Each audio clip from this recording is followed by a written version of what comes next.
Hello guys, welcome to my YouTube channel. একটা কথা বলার ছিল। কালকে এতটা পরিমাণে ঝড় হয়েছে আমাদের এখানে, কি বলবো। আমাদের একটা আমের গাছ হয়েছিল, আগের বার যতটুকু আম হয়েছিল আগের বারের তুলনায় এইবার আমটা একটু বেশি হয়েছিল।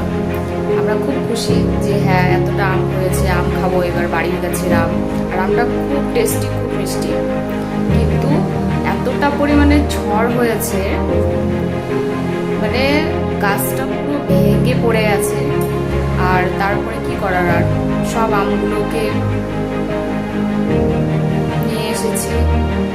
আর তারপর কালকে রেখে দিয়েছিলাম, কালকে কোনো কাটাকাটি করিনি, একটু মনটা খারাপ ছিল, গাছটাকে ঠিকঠাক করছিলাম।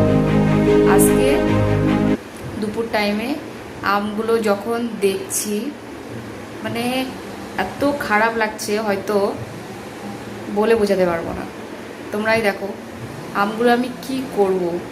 আর মানে কাটছি, মানে ভাবছি যে আমগুলো যদি পাকতো বা ভালো, মানে এত ভালো হতো। এবার এত আম পরিমাণে ধরেছে, আরও বাকি যে আমগুলো আছে ওগুলো তো নিয়েই আসিনি, কিন্তু যতটুকু পেরেছি নিয়ে আসছি। ওইগুলোকেই কাটতে বসছিলাম যে কি করবো, এতটা তো চাটনিও খাওয়া যাবে না, আচারও করতে পারি না।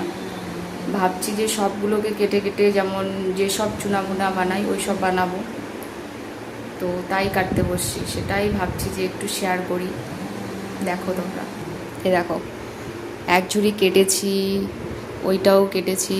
আর এতটা আম বালতিতে এতগুলো আছে, আর এত বড় বড় হয়েছে, কি বলবো, ভাগ্যটাই খারাপ। মানে এতদিন পর একটা আমের গাছ হলো, তাও আবার বাড়ির, একটা আলাদাই অনুভূতি বাড়ির গাছ হলে পরে। কি বলবো, এত খারাপ লাগছে, কি আর বলার। ব্যাস।